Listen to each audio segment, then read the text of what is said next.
มื้อนี้ท่าเนาะเสียดายนกเขียวลงมา2 ตัวเนาะมีตัวหนึ่งมันลงมาอยู่จับอยู่ทางไม้หันสิยิงแล้วบ่ยิงว่าถ้ามันจะลงมากินน้ำอยู่นี่แล้วค่อยยิงว่าซั่นลงมาบ่ฮอดแล้วมันบินขึ้นไปแล้วเสียดายนะเพราะซั่นนี่นกเขียวได้2 ตัวเนาะผลงานมื้อนี้เนาะ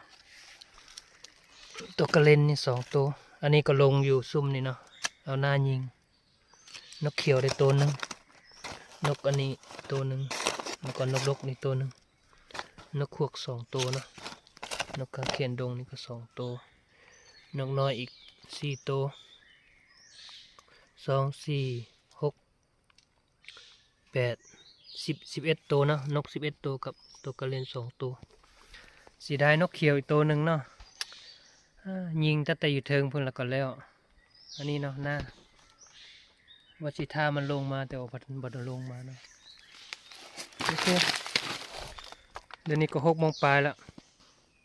พบกันอาทิตย์หน้ากลับบ้านกันอยู่เส้นทางแมงพึ่งต่ำอันนี้ดินเนาะนี่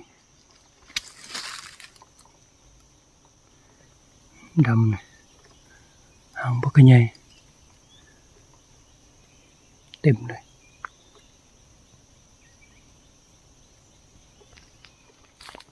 ติดกับเส้นทางเนาะต้นไม้ซ้ำนี้